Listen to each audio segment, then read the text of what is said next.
नमस्कार दोस्तों, मैं हूं एडवोकेट अतीश प्रसाद और आपके लिए ले आया हूं एक और नया केस रिव्यू।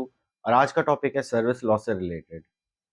दोस्तों, जिन केसेस में कोर्ट अगर रेगुलराइजेशन की रिलीफ नहीं दे पा रही हो पिटिशनर्स को, तो क्या वैसे केसेस में कोर्ट उनको उनकी लंबी सर्विस देखते हुए कोई और अल्टरनेट रिलीफ दे सकती है, जैसे कि एक लमसम कंपनसेशन।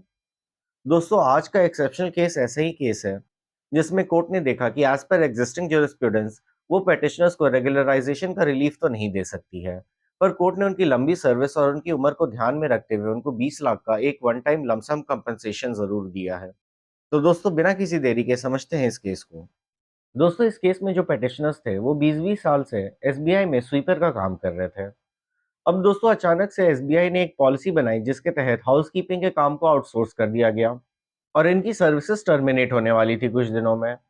अब दोस्तों, ऐसे सिचुएशन में उन्होंने कोर्ट को अप्रोच किया रेगुलराइजेशन के लिए। दोस्तों, कोर्ट ने देखा कि इनकी नियुक्ति कोई सैंक्शन पोस्ट के अगेंस्ट नहीं हुई है, बल्कि नॉन सैंक्शन पोस्ट पे हुई है। कोर्ट ने ये भी पाया कि इनकी नियुक्ति में कोई फॉर्मल प्रोसेस नहीं फॉलो किया गया था।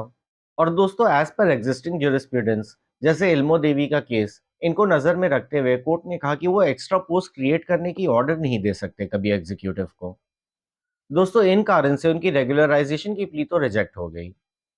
अब दोस्तों, ऐसे सिचुएशन में कोर्ट ने देखा कि भले एज पर एग्जिस्टिंग ज्यूरिस्प्रूडेंस वो रेगुलराइजेशन का ऑर्डर नहीं पास कर सकते हैं, पर इस केस में उन वर्कर्स ने कुछ 20-20 साल की सर्विस कंटिन्यूअस दी थी एसबीआई को। और कोर्ट ने ये भी देखा कि अब वो एक एडवांस स्टेज में पहुंच चुके हैं, तो उनको कोई और नौकरी मिलना मुश्किल है।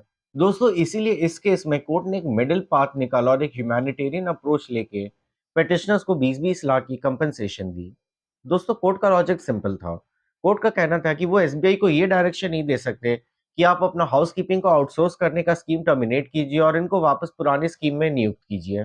कोर्ट ने ये भी देखा कि पेटिशनर्स ने आउटसोर्सिंग स्कीम को डायरेक्ट चैलेंज भी नहीं किया है इस केस में। इन सिचुएशन में कोर्ट ने कहा कि वो एसबीआई को डायरेक्शन नहीं दे सकते पोस्ट क्रिएट करने का, पर एसबीआई को ये जरूर डायरेक्शन दे सकते हैं कि वो इन वर्कर्स को एक लमसम कंपनसेशन दे, इस बात को ध्यान में रखते हुए कि उनको आगे कोई नौकरी मिलना बहुत मुश्किल है और उन्होंने बहुत लंबी सर्विस रेंडर की है। तो दोस्तों, इस केस से हमारे मेन की टेकअवेज क्या है? दोस्तों, इस केस से हमारी मेन की टेकअवेज तो ये है कि लंबी सर्विस रेगुलराइजेशन की गारंटी नहीं दे सकती है, खासकर जब बात होती है नॉन सैंक्शन पोस्ट की और खासकर जब रिक्रूटमेंट एक नॉन फॉर्मल प्रोसेस के भी थ्रू हुआ हो। दोस्तों, इन सिचुएशन में कोर्ट रेगुलराइजेशन का ऑर्डर जल्दी पास नहीं करती है। पर दोस्तों, इस केस के बाद इन केसेस में अब एक नया रास्ता खुल गया है एक ऑल्टरनेट रिलीफ क्लेम करने का, जो कि एक कंपनसेशन है।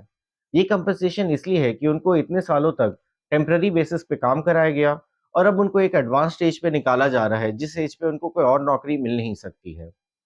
तो दोस्तों, इस केस को ध्यान रखते हुए जिन केसेस में बहुत लंबी सर्विस है पेटिशनर्स की, उन केस में हम रेगुलराइजेशन के अलावा एक ऑल्टरनेट रिलीफ भी मांग सकते हैं, जो कि है लमसम कंपनसेशन की, keeping in view the long service and the advance stage of the petitioners. तो दोस्तों, आशा करता हूँ ये शॉर्ट केस अपडेट आपको पसंद आया हो और इससे आपको पता चला हो कि जिन केसेस में रेगुलराइजेशन की स्कोप वीक है पर सर्विस लंबी है, इन केसेस में एक ऑल्टरनेट रिलीफ का भी रास्ता अब खुल गया है in the form of compensation. इस केस की डिटेल्स नीचे डिस्क्रिप्शन बॉक्स में दी हुई है, जिससे आप जजमेंट को पढ़ सकते हैं। और ऐसे लीगल अपडेट्स के लिए जुड़े रहे हमारे चैनल प्रसाद लॉ से।